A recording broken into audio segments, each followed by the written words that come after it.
Il existe tout un ensemble de spécialisations dans l'univers des technologies de l'information et aujourd'hui on parle d'une de ces spécialisations-là qui est l'analyse d'affaires. Donc l'analyse d'affaires, c'est la personne qui va faire l'analyse des besoins d'une entreprise avant de débuter un projet TI ou un projet de création d'un produit ou de développement d'un logiciel.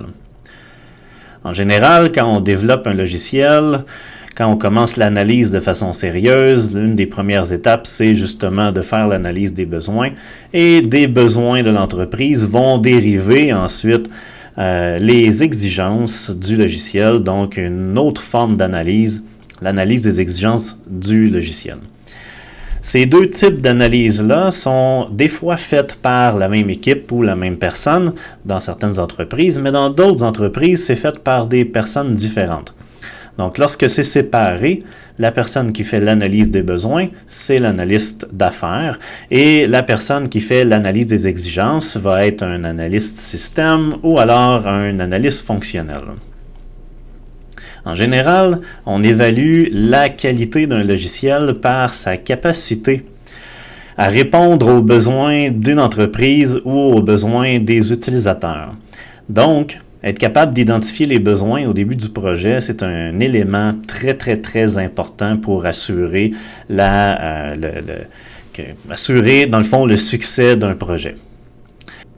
C'est un rôle dans lequel il y a beaucoup de discussions, beaucoup de rédaction et beaucoup de prise de notes.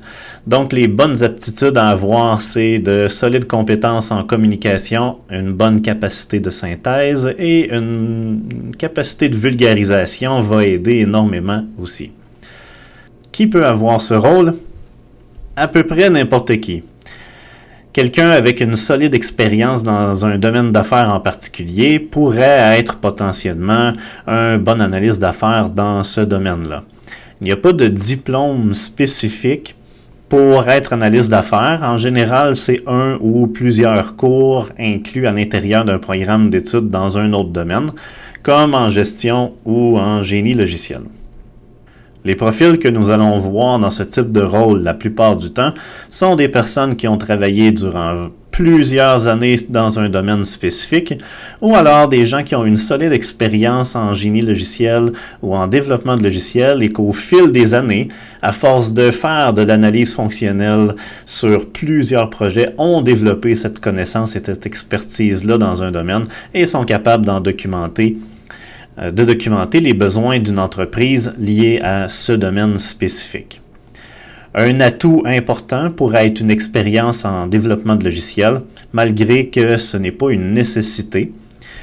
Quelqu'un qui n'a pas d'expérience en développement de logiciels peut très bien être un analyste d'affaires, mais ça aide énormément d'avoir cette expérience-là, au minimum pour savoir qu'est-ce qui est possible et qu'est-ce qui n'est pas possible dans l'évaluation de la faisabilité d'un projet.